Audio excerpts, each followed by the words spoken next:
ഇല്ലടാ, ഞാൻ വെറുതെ വിളിച്ചതാ. നിന്റെ ഏട്ടൻ്റെ മരണകാര്യം ഞാൻ ഇന്നലെ അറിയുന്നേ. കുറച്ച് തിരക്കിലായതുകൊണ്ട് അങ്ങോട്ട് ഇറങ്ങാനും പറ്റിയില്ല. അതുകൊണ്ട് ഞാൻ നിന്നെ വിളിച്ചത്. ഓ, അതൊന്നും കുഴപ്പമില്ലടാ. ഞങ്ങൾ വലുതായിട്ട് ആൾക്കാരെയൊന്നും കൂട്ടിയില്ല. ജീവിച്ചിരുന്നപ്പോഴും എല്ലാവർക്കും ദ്രോഹമല്ലേ ചെയ്തിട്ടുള്ളൂ. പിന്നെ ആൾക്കാരുടെ കണ്ണിൽ പൊടിയിട്ട് വാരി എങ്ങനെയൊക്കെയോ വലിയ സ്ഥാനത്തെത്തി. അല്ലടാ, ഇത്ര പെട്ടെന്നൊരു കാർ ആക്സിഡൻറ്റിലൊക്കെ മരിക്കുക എന്ന് പറയുമ്പം നിനക്കെന്താ തോന്നുന്നത്? കൊലപാതകമായിരിക്കുമോ അതോ നോർമൽ ആക്സിഡൻ്റ് ആയിരിക്കുമോ? ഇതൊരു ആക്സിഡൻ്റ് ഒന്നും അല്ലടാ. എന്തുമല്ല, ഇതൊരു കൊലപാതകമാണ്. ഏട്ടൻ്റെ ഡ്രൈവിങ് വെച്ച് ഒരിക്കലും ഒരു ആക്സിഡൻറ്റ് ഉണ്ടാവത്തില്ല. ഇനി ഉണ്ടാവുക ആണെങ്കിൽ തന്നെ ഇങ്ങോട്ട് കൊണ്ടുവന്ന് ഇടിപ്പിച്ചിട്ട് ആയിരിക്കും. മാത്രമല്ല, ഇതിപ്പോൾ ഒരു രാത്രി മൊത്തം അവിടെ കിടന്ന് കത്തി അമരണമെങ്കിൽ, അതും പോലീസൊന്നും അറിയാതെ, ഇതെങ്ങനെ സംഭവിക്കാനാ? എന്തായാലും ഇതൊരു കൊലപാതകം തന്നെ. എന്തായാലും എനിക്കൊരു കാര്യം ഉറപ്പാണ്, ഇതാര് ചെയ്തതാണെങ്കിലും ആ പോലീസ് ഓഫീസർ അവൻ കണ്ടുപിടിക്കും. അവനെ കാണാൻ തന്നെ ഒരു ഐശ്വര്യമാണ്. അവൻ എന്തായാലും കണ്ടുപിടിക്കും. മിടുക്കനാ. എടാ, ഞാൻ ഒരു കാര്യം പറയാൻ മറന്നു. അഗ്നിദേവ് IPS ഇല്ലേ, ആ കേസ് അന്വേഷിക്കുന്ന ഓഫീസർ, അവൻ എൻ്റെ മോനാ. എൻ്റെ മൂത്ത മോൻ. ഇളയത് എനിക്കൊരു മകളാ, നിനക്കറിയില്ലേ? എടാ, നിന്റെ മോനാണോ അഗ്നി? അയ്യോ, ഞാൻ അറിഞ്ഞില്ല. അവൻ എന്നെ മനസ്സിലായില്ല, എനിക്ക് അവനെ മനസ്സിലായില്ല. അല്ലെങ്കിൽ അവൻ എന്നോട് ഒന്ന് സംസാരിക്കേണ്ടതല്ലേ. അവൻ എന്നെ മനസ്സിലായില്ലെന്നാണ് തോന്നുന്നത്. ചിലപ്പോൾ അറിയണ്ടാവില്ല. എനിക്ക് അവനെ കണ്ടിട്ട് മനസ്സിലായില്ല. പേര് കേട്ടിട്ട് പോലും എനിക്കൊരു മനസ്സിലായില്ല. ആണല്ലേ. അവനോട് തന്നെ ഞാൻ ഇന്നലെ പറയുമ്പോഴേ അവന് മനസ്സിലാവുന്ന എങ്ങനെയാണെന്നുള്ളത്. പക്ഷെ ഇപ്പോൾ അവർ രണ്ടുപേരും കുറച്ച് ബുദ്ധിമുട്ടില്ല. നമുക്ക് മറ്റേ ശ്രീ ഇല്ലേ, ശ്രാവൺ IPS.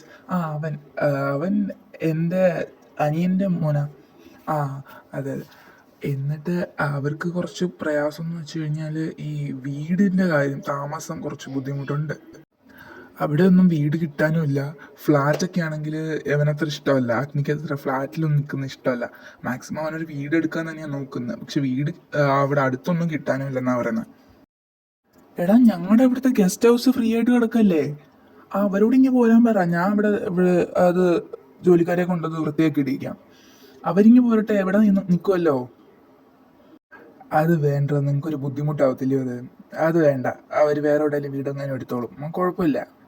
ദേവാ, നീ കളിക്കല്ലേ. മര്യാദയ്ക്കായി പിള്ളേരെ ഇങ്ങനെ പറഞ്ഞു വിട്ടു. അവരിവിടെ നിന്നോളും. ഇവിടെ എന്തോ നിൽക്കാൻ കുഴപ്പമെന്തുവാ? ഇവിടെ ഞാനത് വൃത്തിയാക്കി ഇടിക്കാം. നിനക്കറിയത്തില്ലേ ഗസ്റ്റ് ഹൗസ്? നമ്മൾ പണ്ട് ഇവിടെ അല്ലായിരുന്നോ കൂടുന്നത്? അത് തന്നെ. വൃത്തിയാക്കി ഇടിക്കാം ഞാനത്. അവരിങ്ങനെ വിട്ടിരുന്നാൽ മതി കേട്ടോ. ശരിയെടാ. എന്നാൽ കുഴപ്പമില്ല, വിടാം. എടാ, എന്നാൽ ഞാൻ വയ്ക്കുവാന്നേ. എനിക്ക് കുറച്ച് തിരക്കുണ്ട് അവിടെ കേട്ടോ. Good morning. അപ്പോൾ ആരായിരുന്നു കോളിൽ? എടാ, നിനക്കറിയില്ലേ ശങ്കർ? ഞാൻ ഇന്നലെ പറഞ്ഞില്ലേ, അവനെ എന്നെ വിളിച്ചുകൊണ്ടിരുന്നത്. എനിക്ക് ഇന്നലെ അങ്ങോട്ട് പോകാനും പറ്റിയില്ലല്ലോ. അതുകൊണ്ട് ഞാൻ അവനെ ഒന്ന് വിളിക്കാമെന്ന് വെച്ചതാ. അല്ലപ്പാ, ഞാൻ ഇന്നലെ പറഞ്ഞ കാര്യം എന്തായി? അവിടെ ഒരു വീട് എവിടെയെങ്കിലും കിട്ടാനുണ്ടോ? വീട് കിട്ടാണ്ടെന്ന് മാത്രമല്ല, വാടക പോലും കൊടുക്കേണ്ട ആവശ്യമില്ല. വാടക കൊടുക്കണ്ടേ? അതെന്താ? എടാ, ശങ്കറല്ലേ, അവൻ്റെ വീടിൻ്റെ ഗസ്റ്റ് ഹൗസ് അത്. അവിടെ താമസിക്കുമോ നിങ്ങൾ? അതാകുമ്പോൾ നിങ്ങൾക്ക് അത്രയും സൗകര്യമായിരിക്കുമല്ലോ. ഏത് ആ അഹങ്കാരിയുടെ വീടിൻ്റെ ഗസ്റ്റ് ഹൗസിലാ? അഹങ്കാരിയാ? ഏത് അഹങ്കാരി? അതൊന്നുമില്ല. അത് ശങ്കരങ്ങളുടെ മകളില്ലേ, അവള്. വല്ലാത്ത ജാതി സ്വഭാവം തന്നെ അത്. അതെന്നാടാ ഈ വല്ലാത്ത ജാതി സ്വഭാവം? ഞാൻ ഒന്നും പറഞ്ഞില്ല. ആളെ വിട് സ്വാമി.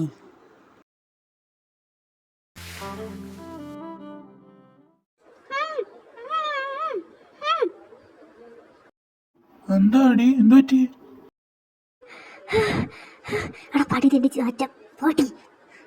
എന്നെ ശ്വാസം പിടിച്ച് കൊലിക്കൂടാ മാറി. അയ്യോ, സോറി. സോറി നീ കൊണ്ട് ഉപ്പിലിട്ടേക്കടാ മാറി. അവ എന്നെ ശ്വാസം മുട്ടിച്ച് കൊല്ലാൻ വന്നിരിക്കുന്നു. ശ്രീയേട്ടാ എന്ന് മാത്രം വിളിച്ചോണ്ടിരുന്ന കൊച്ചായത്. ഇപ്പതാ കണ്ടില്ലേ, ഇനി വിളിക്കാത്തതായി ഒന്നുമില്ല, തന്തയ്ക്ക് ഒഴിച്ച്. നിങ്ങളെ ഞാൻ പലതും വിളിക്കും. നന്ദുവേ, മോളെ നന്ദുവേ, നീ ഒന്നേ. ഓ മൈ ഗോഡ്, മമ്മി കോളി. Bye bye. എത്ര നേരമായിട്ട് നിന്നെ വിളിക്കാൻ തുടങ്ങിയിട്ട്? എൻ്റെ പൊന്നമ്മ, ഇങ്ങനെ ആടും തൊള്ള തുറക്കാതെ ഞാൻ വന്നില്ലേ. അല്ല, എന്തിനാ വിളിച്ചേ? ശ്രീമോനെ ഇതുവരെയായിട്ട് താഴോട്ട് കണ്ടില്ല. അവനെങ്ങനെ വിളിച്ചോണ്ട് വന്നേ, അതിനുവേണ്ടി വിളിച്ചു തന്നെ. ആ കുരങ്ങനെ എന്തിനാ പോയി വിളിക്കുന്നത്? അതിങ്ങ് വന്നോളും. കൊരങ്ങന്നിന്റെ മറ്റവൻ അവനിപ്പോ വിളിക്കും. അതെന്നെ വിളിച്ച്. എന്നെ മറ്റവനെങ്ങാനും പറഞ്ഞോണ്ടല്ലോ. ഞാൻ ഇനിയും പറയൂടി നിന്റെ മറ്റവൻ കോഴി കഴുതാ കിഴങ്ങ കൊരങ്ങ. എൻ്റെ ദൈവമേ, നേരിട്ട് കണ്ടാൽ രണ്ടും കൂടെ അങ്ങ് തുടങ്ങും. നിർത്തി പിള്ളേരെ. ശ്രീ, എടാ വാ വന്നിരിക്കും. നിങ്ങളുടെ താമസത്തിന്റെ കാര്യം ശരിയായിട്ടുണ്ട് കേട്ടോ. അത് ശങ്കറില്ലേ, അവന്റെ ഗസ്റ്റ് ഹൗസിൽ അവ ശരിയാക്കി തരാമെന്ന് പറഞ്ഞിട്ടുണ്ട്. ഓ, അത് നന്നായി. ഇനിയിപ്പോൾ കേസിന്റെ ആവശ്യമായിട്ട് ആ വീട്ടിലോട്ടൊക്കെ പോകേണ്ടി വന്നാലും നമുക്ക് പെട്ടെന്ന് ചെയ്യാമല്ലോ കാര്യങ്ങളൊക്കെ. ആ, അതും ശരിയാ. വേണമെങ്കിൽ നിങ്ങൾക്ക് ഇന്ന് തന്നെ അങ്ങോട്ട് മാറാം കേട്ടോ. അഗ്നി പറഞ്ഞു ഇന്ന് തന്നെ അങ്ങ് പോവാന്നാണ് പറയുന്നത്. അല്ല വലിയ ചെന്നിട്ട് അവൻ എന്ത് ചെയ്യേ? ആ, അത് പറയാൻ മറന്നേ. രാവിലെ നിന്നെക്കകത്ത് അവിടെ കുറേ നേരം ഇരിപ്പുണ്ടായിരുന്നു. എന്നിട്ട് നിന്നെ കാണാത്തോണ്ട് അവൻ ഫോറൻസിക് ഓഫീസിലോട്ട് പോയി. പെട്ടെന്ന് വരുമായിരിക്കും. അപ്പോൾ ഡോക്ടർ പറഞ്ഞു വരുന്നതനുസരിച്ച് ഒരു ലേഡിയാണോ ഈ കൊലപാതകം ചെയ്തത്? ഉറപ്പിക്കാം എന്ന് ഞാൻ പറയുന്നില്ല, പക്ഷേ തെളിവുകളുടെ അടിസ്ഥാനത്തിൽ നമ്മൾ അതാണ് വിശ്വസിക്കേണ്ടത്. ബിക്കോസ് ബോഡിയിൽ നിന്ന് നമുക്ക് ഒരു ഫിംഗർ പ്രിൻ്റ് മാത്രമേ കിട്ടിയിട്ടുള്ളൂ. ആ ഫിംഗർ പ്രിൻറ്റും മരിച്ച വിക്ടിമിൻ്റെ ഫിംഗർ പ്രിൻറ്റും തമ്മിൽ ഒരു മാച്ചുമില്ല. സോ അത് പുറത്തുനിന്നുള്ള ഒരാളാണ്. മാത്രമല്ല, കുറച്ച് കരിഞ്ഞ നിലയിലാണെങ്കിൽ കൂടി ഒരു ഫോക്സ് ഷേപ്ഡ് പെൻഡൻറ്റ് നമുക്ക് കിട്ടിയിട്ടുണ്ട്. That was quite interesting.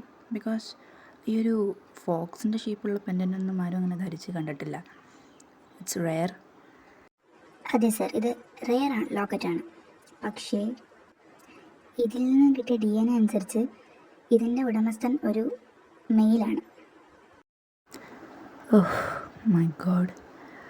But ഈ പെൻഡൻറ്റിലൊരു മെയിലിൻ്റെ DNA കിട്ടിയിട്ട് കൂടെ നിങ്ങൾ കൊലപാതകം ചെയ്തത് ഒരു ലേഡിയാന്ന് പറയാനുള്ള കാരണം? ബിക്കോസ് ഈ ഒരു മെയിലിൻ്റെ ഫിംഗർ പ്രിൻ്റ് എവിടെ നിന്നും കിട്ടിയിട്ടില്ല നമുക്ക്. കിട്ടിയിരിക്കുന്ന ഫിംഗർ പ്രിൻ്റ് ഒരു ലേഡിയുടെയാണ്, അതും ഫ്രം ബോഡി. സപ്പോസ് അയാളൊരു ഗ്ലൗ ധരിച്ചിരുന്നെങ്കിലോ? അങ്ങനെയാണെങ്കിൽ അയാളുടെ ഫിംഗർ പ്രിൻ്റ് എവിടെയും വരില്ലല്ലോ. ഓഹ് സാർ, കുഴപ്പിക്കല്ലേ.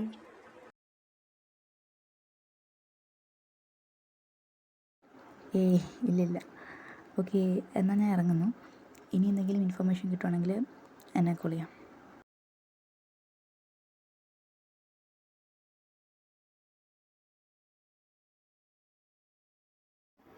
ആ മക്കളെ, നിങ്ങൾ എത്തിയായിരുന്നോ? യാത്രയൊക്കെ എങ്ങനെ ഉണ്ടായിരുന്നു? കുഴപ്പമില്ലായിരുന്നെങ്കിൽ ട്രാഫിക്ക് അത്യാവശ്യം കുറഞ്ഞോട്ട് പെട്ടെന്ന് എത്തി. അതെ അതെ, ഇനി എവിടെയെങ്കിലും ഈ നടുവൊന്ന് നോത്താ മതി. ആ, ഇന്ന് നിങ്ങൾ റെസ്റ്റ് എടുക്കുതോ, അതാ ഔട്ട് ഹൗസ്. പിന്നെ നിങ്ങൾ ഭക്ഷണമൊന്നും ഉണ്ടാക്കാൻ നിൽക്കണ്ട, കഴിക്കുന്ന സമയമാകുമ്പോൾ അങ്ങ് പോരും. അല്ലെങ്കിൽ അതൊരു ബുദ്ധിമുട്ടാവില്ലേ? ഞങ്ങൾക്ക് അല്ലല്ല, അവൻ അത്യാവശ്യം കുക്കിങ്ങൊക്കെ അറിയാം. എൻ്റെ ദൈവൻ്റെ മക്കളെന്ന് പറഞ്ഞാൽ എനിക്ക് എൻ്റെ സ്വന്തം മക്കളെ പോലെയാണ്. നിങ്ങൾ പറയുന്ന കേട്ടാൽ മതി, കഴിക്കുന്ന സമയം അങ്ങ് വന്നാൽ മതി, കേട്ടല്ലോ? ശരി എന്നാൽ.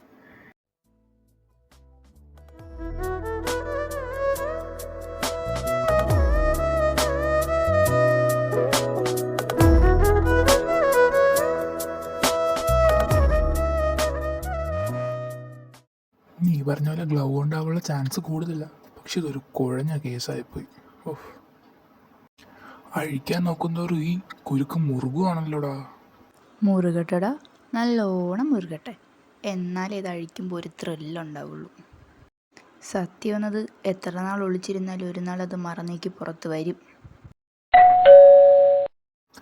സത്യം. ആ, പോയി കഥ ഇറക്ക്. അച്ഛൻ പറഞ്ഞിട്ട് ഫുഡ് തരാമെന്നതാ. വാങ്ങിച്ചോ. അയ്യോ എടോ, തനിക്കൊരു ബുദ്ധിമുട്ടായോ? ഞങ്ങളങ്ങ് വന്ന് കഴിക്കുമായിരുന്നല്ലോ, എന്തിനെങ്ങ് കൊണ്ടുവന്നേ?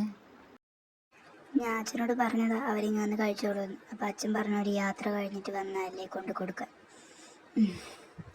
ശരി, മേടിച്ചോ. പിന്നെ ബുദ്ധിമുട്ടായെന്ന് വെച്ചാൽ നല്ല ബുദ്ധിമുട്ടായി. അഹങ്കാരി. ആരാന്നാ അവള് വിചാരം? അവളാര് കെട്ടില്ലമ്മയോ? ആക്ക് ഞാൻ വെക്കുന്നുണ്ട്.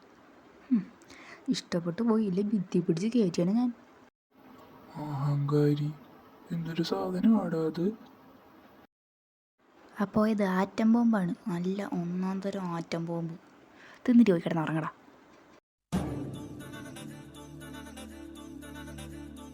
ഈ പാതിരാത്രിക്ക് ഈ പാട്ടൊക്കെ ഇടുന്ന് പോയി നോക്കണോ?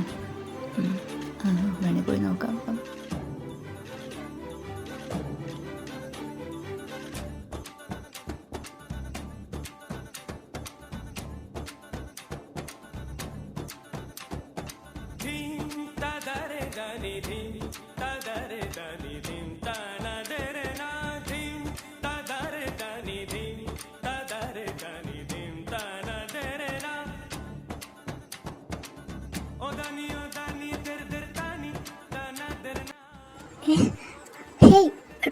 താനെന്താ ഇവിടെ?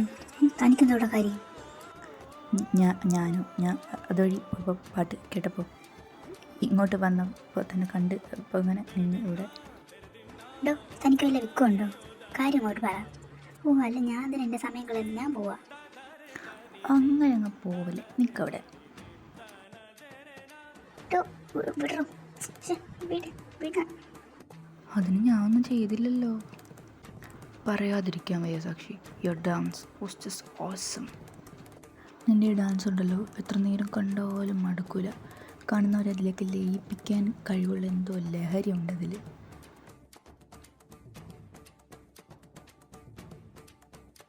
ഞാനൊരു കാര്യം പറയട്ടെ. എന്താ? ഐ ആം മെൽറ്റിംഗ് സാക്ഷി, and you are the reason.